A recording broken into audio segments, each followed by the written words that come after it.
Thank you very much, everybody. It's a great honor. Nice place. Very nice place.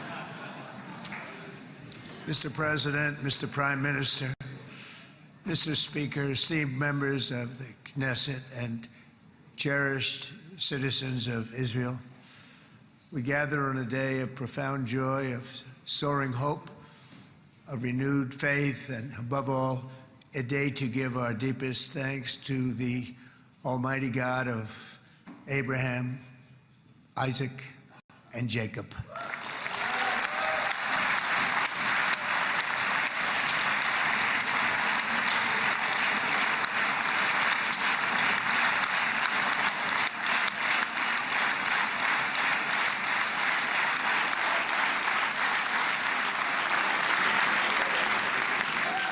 After 2 harrowing years in darkness and captivity, 20 courageous hostages are returning to the glorious embrace of their families, and it is glorious.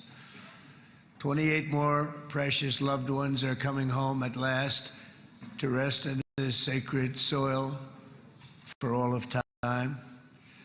And after so many years of unceasing war and endless danger, today the skies are calm, the guns are silent, the sirens are still, and the sun rises on a holy land that is finally at peace, a land and a region that will live, God willing, in peace for all eternity.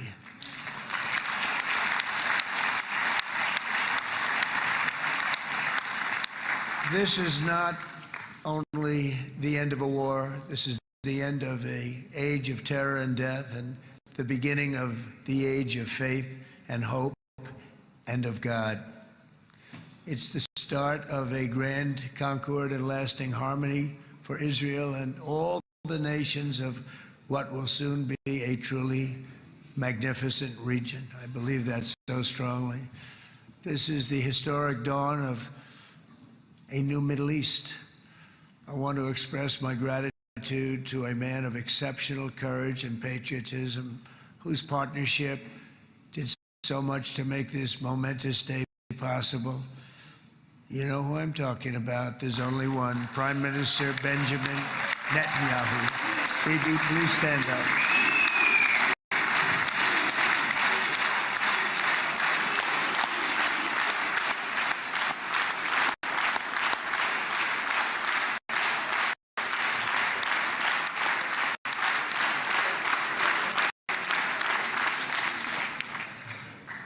And he is not easy, I want to tell you.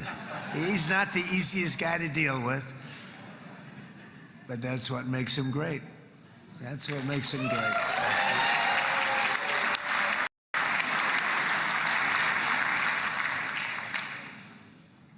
Thank you very much, baby. Great job.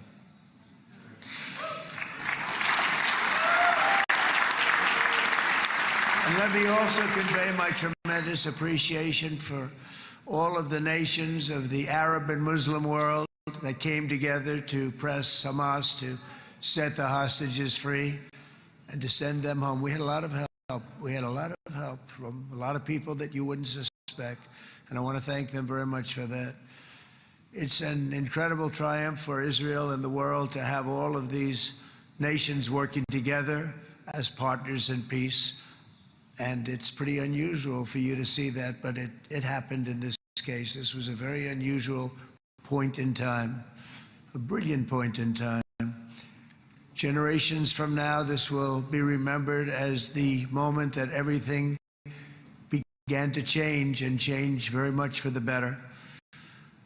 Like the USA right now, it will be the golden age of Israel and the golden age of the Middle East. It's going to work together. I'd like to thank several great American patriots for their invaluable help in getting something done that almost everyone thought was absolutely impossible. We were wasting our time. So many people said, "You're just wasting your time." But we weren't, because we had talented people working with us, and we had people that loved your country, and frankly, people that loved the region. They loved the Middle East. I want to thank my friend Steve Witkoff.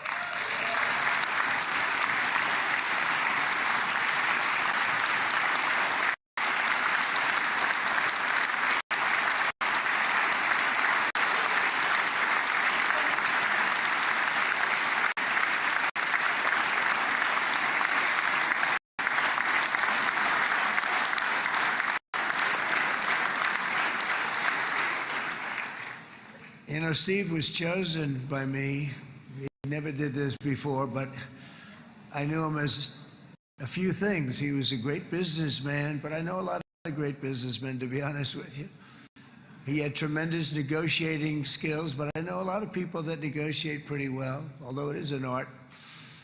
But there are people that can negotiate pretty well. But most importantly with Steve, he's just a great guy. Everybody loved him. Everybody. I mean, I know some negotiators that are so good, but you wouldn't have had peace in the Middle East. It would be in World War III right now with some of these guys. Everybody loves Steve, and they respect him, and they somehow can relate to him. I've known him for many years, and I've seen it over and over again. להוציא את חבר הכנסת עודה, להוציא אותו מהאולם, להוציא אותו מיד, החוצה, החוצה, החוצה. להוציא גם את חבר הכנסת כסיף, להוציא את חבר הכנסת כסיף מהאולם, להוציא אותו מיד.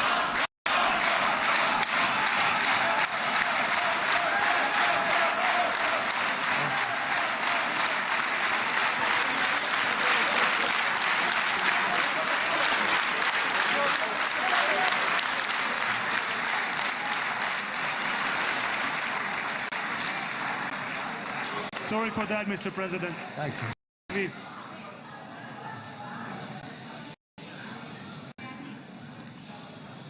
That was very efficient.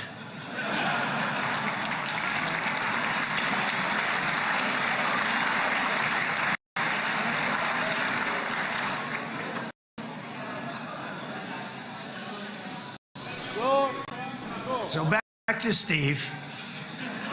He's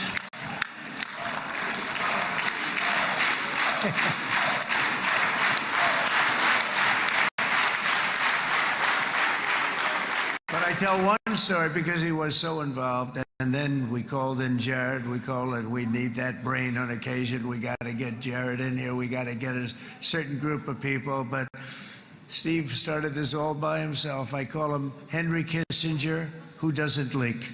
Okay? Henry is a big leaker. He leaked. Steve doesn't leak. Steve just wants to get the job done. He wants to do what's right. But I'll give you just a quick story because, as you know, he's working on the war with Russia and Ukraine, a war that would have never happened if I were president. A shame. 7,000 young soldiers a week are being killed. More than that this last week. It's a shame. It should have never happened. But it did happen, and we won the race, and I took over this horrible war that's been raging, and I thought it would be easily settled. I thought it was a hell of a lot easier than doing what we just did very successfully with Israel and a lot of other people. But this came first, and we'll get that one. But I set up a meeting for him to meet with President Putin, thinking it would be a 15 or a 20-minute meeting. Steve had no idea about Russia, had no idea about Putin too much, didn't know too much about politics, wasn't that interested. He was really good at real estate, but he had that quality that I was looking for, and I didn't see it around in too many ways. And I set up the meeting with Putin, and I called. I said, is Steve finished yet? That was about a half an hour into the meeting. No, sir, he's not. He's still inside. This is in Moscow. I said, well, how's he doing? I don't know, sir. He's still inside. I called up an hour later. Let me speak to Steve. Sir, he's still with Putin. He's with President Putin. I said, wow, it's a long meeting, 1 hour. I called up an hour later, he was still with Putin. 3 hours later, he was still with Putin. 4 hours later, he started to get the word that he was going to be coming out soon. And in 5 hours, he came out. I said, what the hell were you talking about for 5 hours? And he says, just a lot of interesting things. We're talking about a lot of interesting things, including what he went in there for, but you can't talk about it for 5. You can talk about it for a certain period of time, and you know what you're getting. But that's a talent. That's a talent where you can do that. Most people I'd send in, number one, they wouldn't be accepted. Number two, if they were, the meeting would last 5 minutes, and that's what happens with Steve. Everybody loves him. They love him on this side, they love him on the other side, and he really is. He's a great negotiator because he's a great guy. So thank you very much, Steve, very much.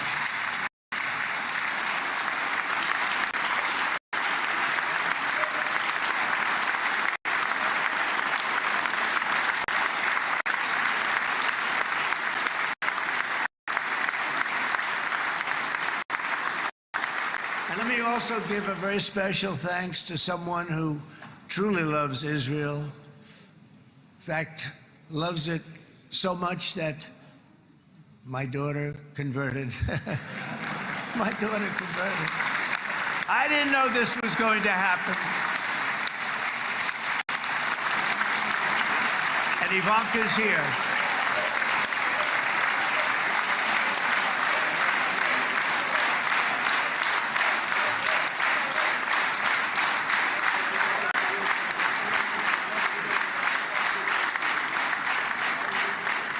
And Bibi, you do know this was not in the cards for me. You understand that. And she is so happy, and they are so happy. At least I think they're happy. If they're not, we have a big story, right? They have a great marriage, and they get along great. They're best friends. They have a very special relationship. But Jared has been so helpful. He really did something very special. He established the Abraham Accords with a group of very wonderful people. I like calling it the Avraham Accords because people that, right? Avraham. It's so cool. It's so much sort of nicer, you know? The Abraham versus the Avraham.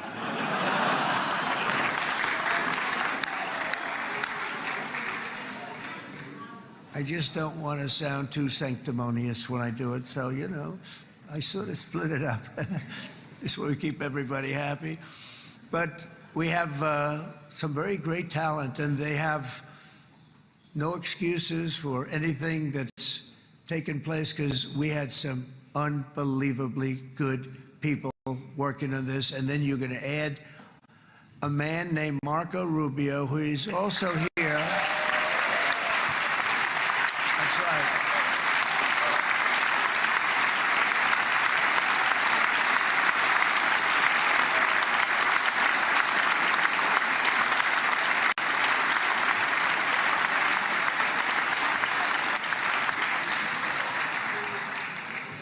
And I have a prediction that Marco will go down, I mean this, as the greatest Secretary of State in the history of the United States. I believe that. I believe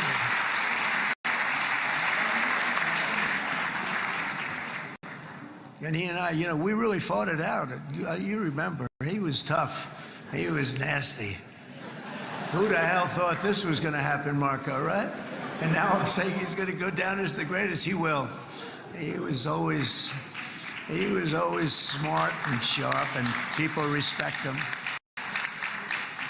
And then we have somebody who's young, but an unbelievable leader. I saw it a long time ago, and he's turned out to be even better than we thought. Right, Susie? I think even better.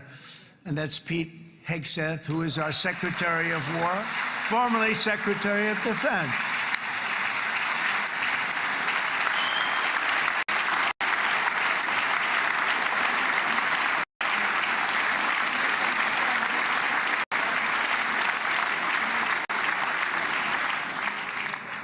And as you know, we decisively won World War I. We decisively won World War II decisively. And everything in between and everything before it, we won everything. And then they had the brilliant idea of changing the name from war, you know, it was war, to defense. And with that went a certain thinking. And we fought in a very politically correct way after that. We always had the strongest military, and now we have a stronger military than we've ever had before. Because of my first term, I've totally rebuilt the military, every aspect of it. But we have, if you think, we settled 8 wars in 8 months. I'm now including this one, by the way, if that's okay. They may say, well, that was quick, because yesterday I was saying 7, but now I can say 8. The hostages are back. The hostages are back.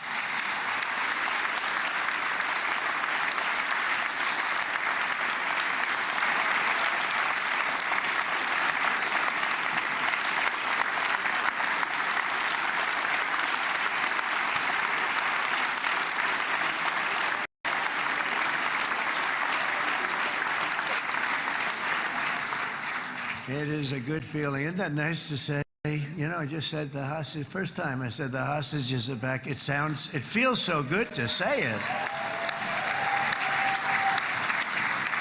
But when you settle 8 wars in 8 months, that means you don't like war. Everyone thought I was going to be brutal. In fact, I remember Hillary Clinton during a debate, she said, look at him, he's going to go to war with everybody. And actually, she said, he's got a personality that's all about war. No, and my personality actually is all about stopping wars, and it seems to work. It seems to work. But it also means this name change in our attitude that we're not going to go into a war, but if we do, we're going to win that war like nobody has ever won a war before. We will not be politically correct, but we're not going to be there. And I think, you know, as you mentioned, Bibi, before, peace through strength, and that's what it's all about.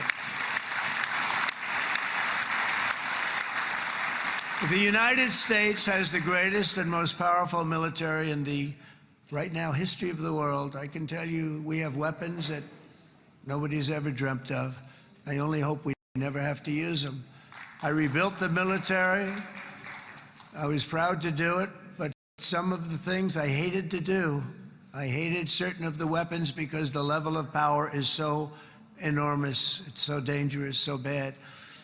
But we have to do what we have to do. We make the best weapons in the world, and we've got a lot of them. And we've given a lot to Israel, frankly. And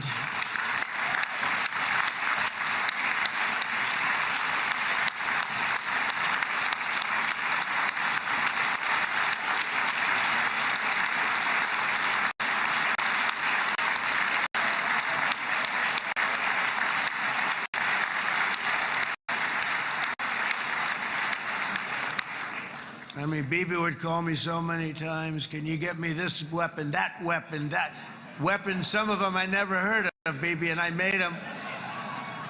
But we'd get them here, wouldn't we? And they are the best. They are the best. But you used them well. It also takes people that know how to use them. And you obviously used them very well. But so many that Israel became strong and powerful, which ultimately led to peace. That's what led to peace. So as we celebrate today, let us remember how this nightmare of depravity and death all began. 2 years ago, on the eve of the Simchat Torah holiday, thousands of innocent Israeli civilians were attacked by terrorists, and one of the most evil and heinous desecrations of innocent life the world has ever seen, the worst slaughter of Jews since the Holocaust. The cruelty of October 7th struck to the core of humanity itself. Nobody could believe what they were witnessing. The United States of America grieved alongside you, and we mourned for our own citizens who were so viciously taken that day.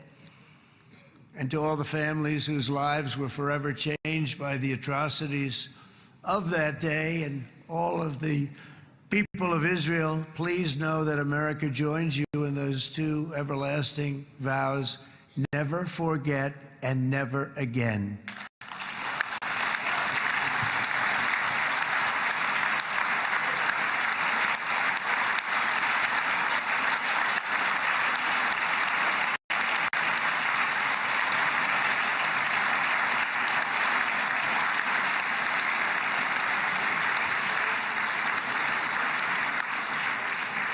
From October 7th until this week, Israel has been a nation at war enduring burdens that only a proud and faithful people could withstand. It was a very tough period of time. For so many families across this land, it has been years since you've known a single day of true peace. But now at last, not only for Israelis, but also for Palestinians and for many others, the long and painful nightmare is finally over. And as the dust settles, the smoke fades, the debris is removed, and the ashes cleaned from the air, the day that breaks on a region transformed, and a beautiful and much brighter future appears suddenly within your reach. This is now a very exciting time for Israel and for the entire Middle East, because all across the Middle East, the forces of chaos, terror, and ruin that have plagued the region for decades now stand weakened, isolated, and totally defeated. A new coalition of proud and responsible nations is emerging, and because of us, the enemies of all civilization are in retreat. Thanks to the bravery and incredible skill of the Israeli Defense Forces and Operation Rising Lion,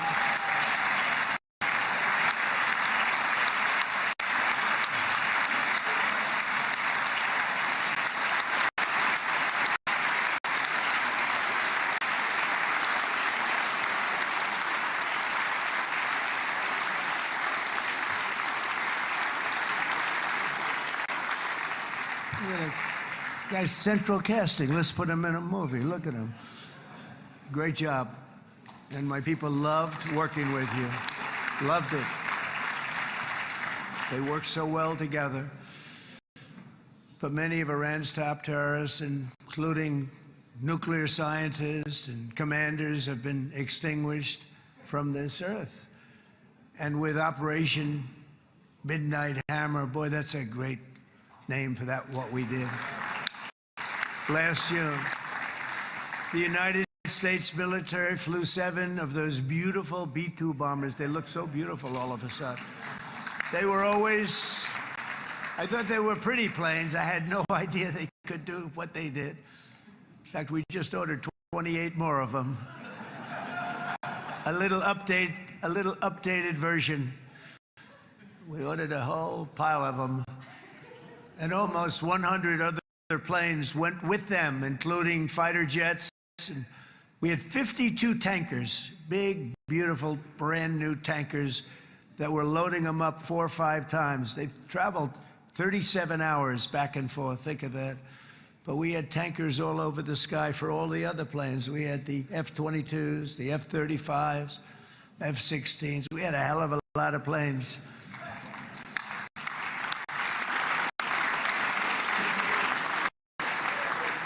So we had 52 gas stations in the sky. That's what they call them.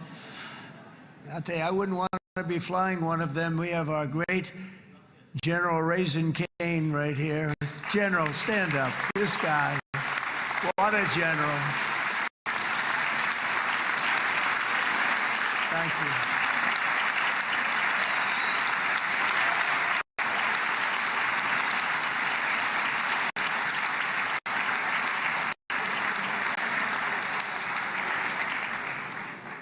I asked General Cain, I said, you know, we're having problems with ISIS, and I was in Washington, and I asked, how long would it take to defeat ISIS? And my Washington generals told me, 3, 4, maybe 5 years, sir. I said, I don't get it. We've got the best equipment in the world. Why? So I flew to Iraq, and I met with a man named Cain. He said, what's your first name? He said, they call me Raisin, sir. I said, wait a minute, your name is Raisin Cain? I've been looking for you for a long time. You gotta be kidding. So they told me 3, 4, 5 years to defeat ISIS. And I sit down with him and I say, why is it? I flew there in the dark of night. I landed, I'll never forget it. It was quite a trip. I'm glad I made it because I met him. I said, could I ask you, General? I come down, he said, with another general and a sergeant. Everybody was like central casting. They could go into a movie right now. Between him and you guys over here, we could get rich making movies, okay? And they got along so great. That's the beautiful thing, that your military and our military, Bibi, got along so great. But I was told by the television generals in Washington, we have the best equipment in the world. Why is it taking so long? And they said, 4 years. I said, so let me ask you, Raisin, how long would it take you to defeat ISIS? Sir, we can do it in 3 weeks, but you'll probably have some time left over. I said, you gotta be kidding. What the hell are you talking about? They said 4 years. I said, well, sir, look, it's not my place to say, but you're asking me the question. What you have to do is you hit him from the west, you hit him from the north, you hit him from the south, you hit him above, you hit him below. I said, so why didn't they do it? And he didn't want to speak badly of his superiors, which is hard to believe they were his superiors. It should have been the other way around a long time ago, because he's the one that did Operation. It was flawless. It was flawless. It was absolutely flawless. And I said, so you really think you can do it in 4 weeks? Yes, sir, 100%. You have to do it differently than they were doing it. They were using one base, and it was hundreds of miles away. And he says, we have all these portable bases all over the Middle East. And they didn't want to use them because they didn't want to offend the country where the portable, they wouldn't have even known what the hell the planes were going up, right? They wouldn't have known, but he said, no, they didn't want to defend anybody, offend anybody, but we can do it in 4 weeks. I said, you sure about that? I'm going to call you back. I'll call you back on Monday. I'm going back to Washington. But you think 4 weeks? Yes, sir, I think we can do it in 4 weeks. We'll have time left over. So I call him on Monday. I say, you think you can do it? 4 weeks. I said, go ahead and do it. He did it. I'll tell you, he did it in 4 weeks, less than 4 weeks. So, General, stand up, please. Again, this is a real general. This is not a television general. He doesn't want to go on television.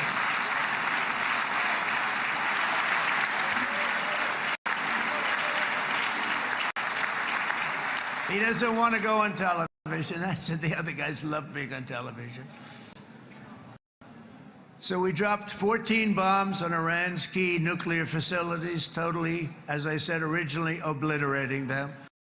And that's been confirmed, and everybody understands it. Together we stopped the #1 state sponsor of terror from obtaining the world's most dangerous weapons.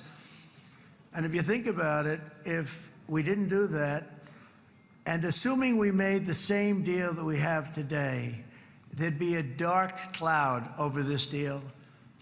And #1, it wouldn't happen because the other Arab and Muslim nations really wouldn't feel comfortable making the deal that we have now, right? If Iran had that nuclear weapon that they were about 2 months away from having. They would have had it in 2 months or maybe less than that. They were right at, this was our last shot. They looked at it for 22 years. This was our last shot. The pilots told me that. They said, 22 years, sir, they looked at it. Our predecessors looked, they studied it. 3 times a year would do drills on that exact attack. And boy, did they get it right. But let's assume they didn't, and let's assume there was large-scale nuclear weapons in the hands of Iran. We couldn't be here today. Even if we signed the deal, which we couldn't do because a lot of people would not want to have anything to do with it, we took a big cloud off of the Middle East and off of Israel.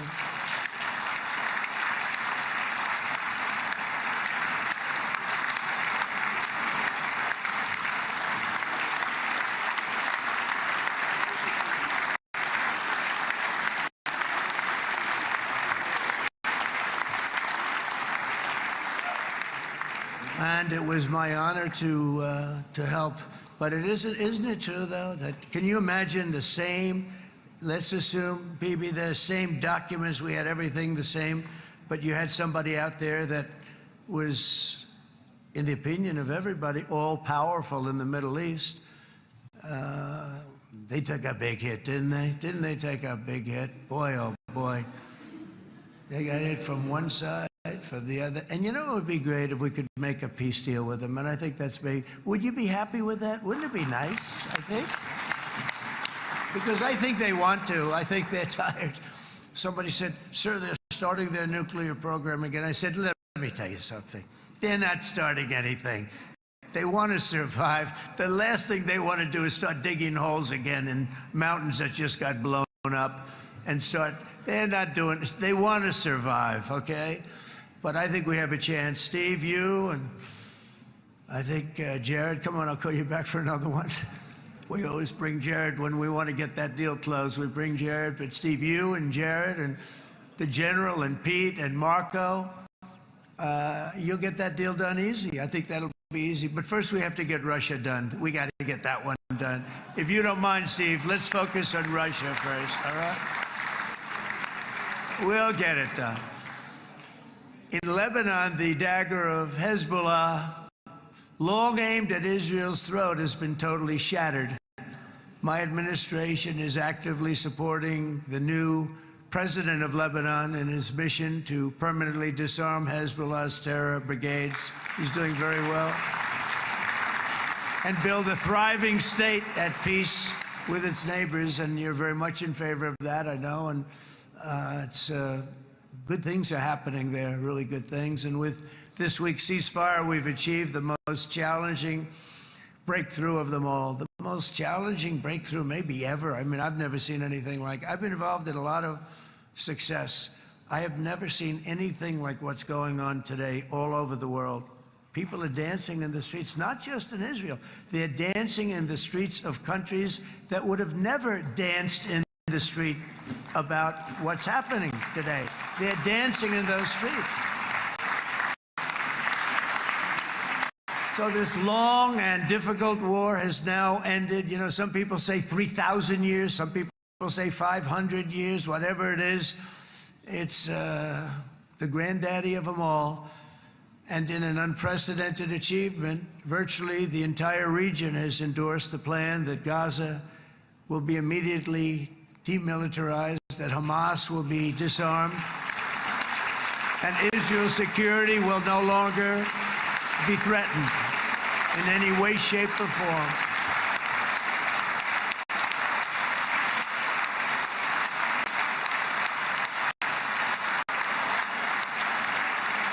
So Israel, with our help, has won all that they can by force of arms. You've won.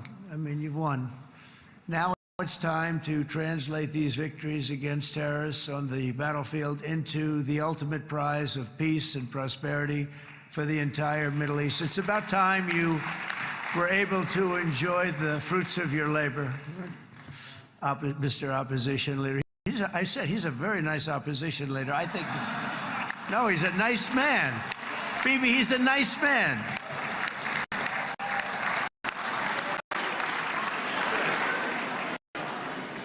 He knows what he's doing, right? No, he's a very nice guy.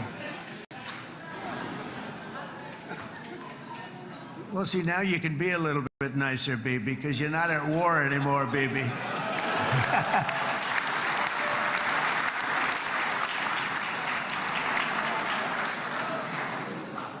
But only by embracing the opportunities of this moment can we achieve our goal of ensuring that the horrors of recent years will never happen again. You don't want to have to go through this again.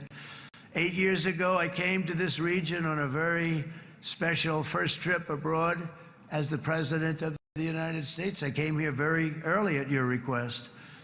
I addressed the leaders of the Arab and Muslim world gathered in Saudi Arabia and said that it was time to build a future free of the grip of extremism and terror. And interestingly, right now, as soon as I'm finished, I'm quite late. You've kept me quite late between opposition leaders and Bibi's brilliant but very long speech.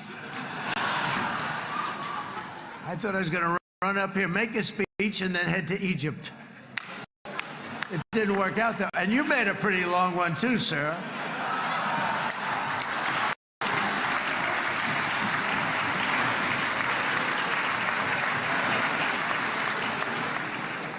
But I liked what you all said. It could be worse. Supposing on top of it, I didn't like what you said. That That would be no good, Ron, would it? Ron, you did a great job, by the way, Ron.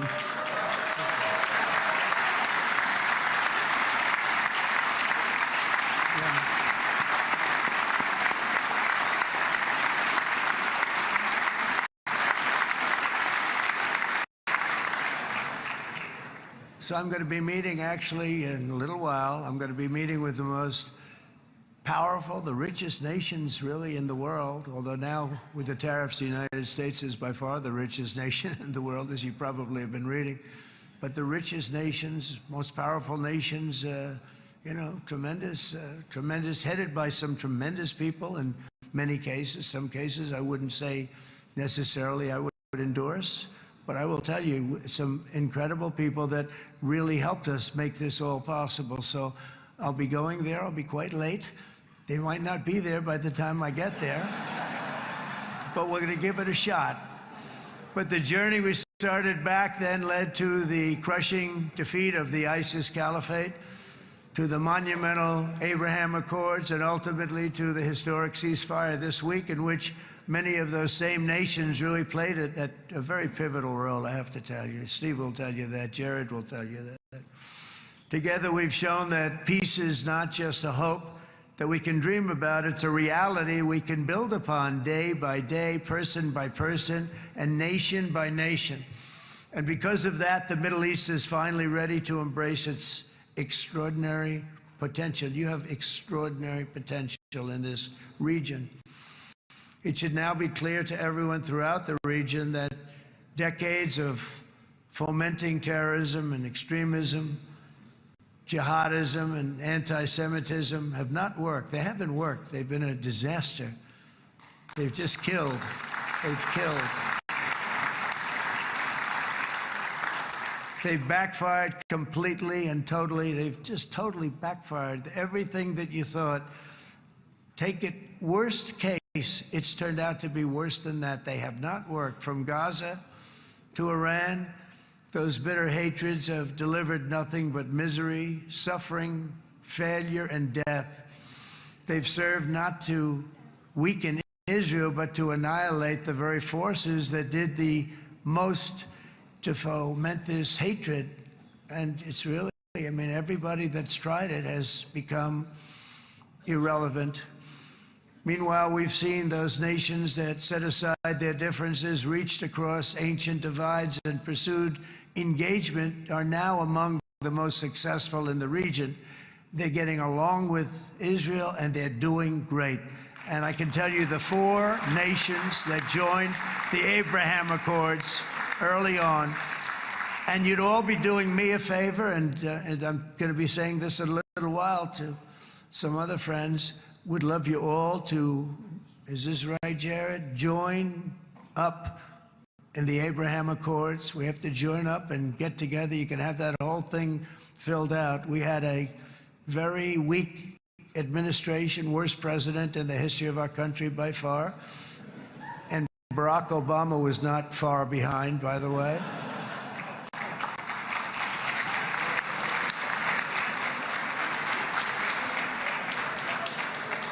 And they did nothing with this incredible document, the Abraham Accords, but now you can fill them up. Now you have peace, you have people that really like Israel. I'll tell you what, and they like Israel a lot more today than they did even 5 weeks ago. Like, you've made a lot of, you've come back strong, because it was getting to be a little nasty out there in the world. And ultimately, the world wins. You can't beat the world always. I would say to Bibi, it's now time, and he understood it better than anybody, because ultimately, you know, the world's a very big place. And I've said a lot. I said, this piece of land is very small. It's unbelievable what you've done with that tiny, you look at a map even of just, not the world, the Middle East, and you have this little dot. And think of what you've done. It's incredible. It's incredible.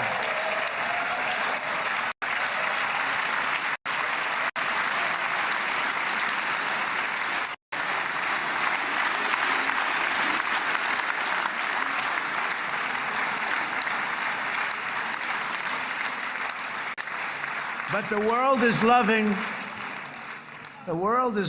Israel again, and I said to people, you know, the world is big and it's strong.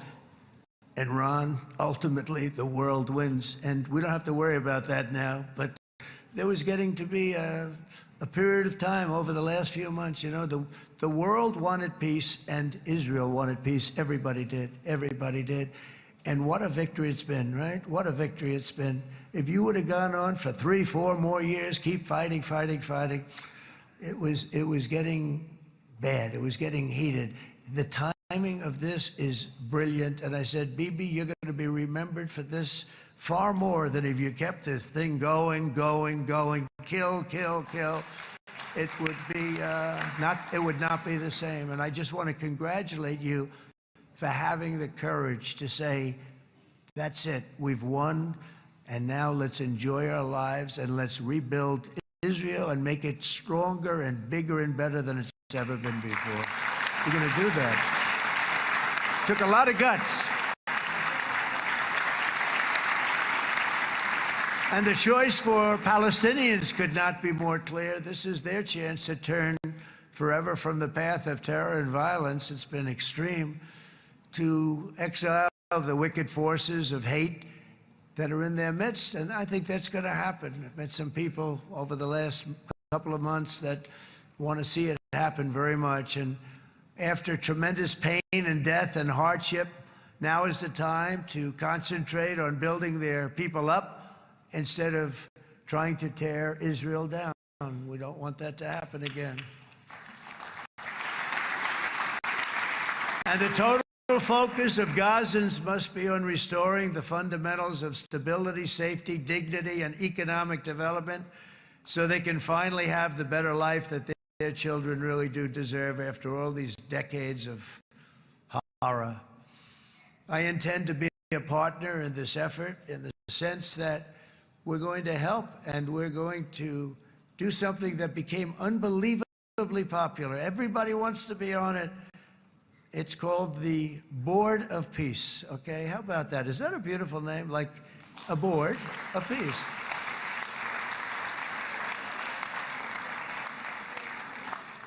The only bad thing from my standpoint, every single nation involved has asked me to be the chair, and I'll tell you, I'm very busy.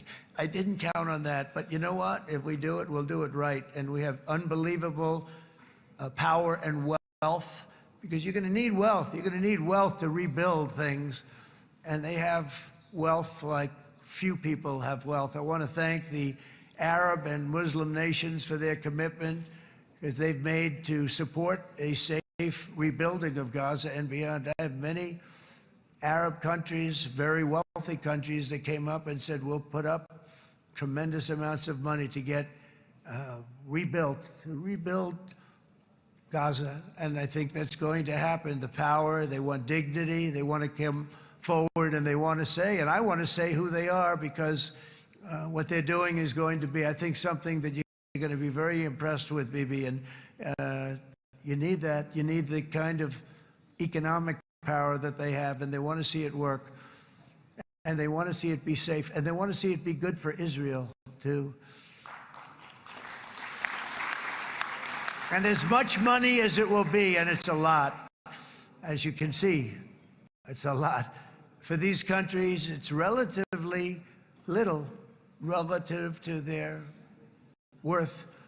It's really a lot of money like most people could never even conceive, but for these countries, it's not that much, especially because it ensures success and stability in the Middle East, which is what they want to see. So many of them will be with us in Egypt in a little while, I think. I'm not sure. They may be gone.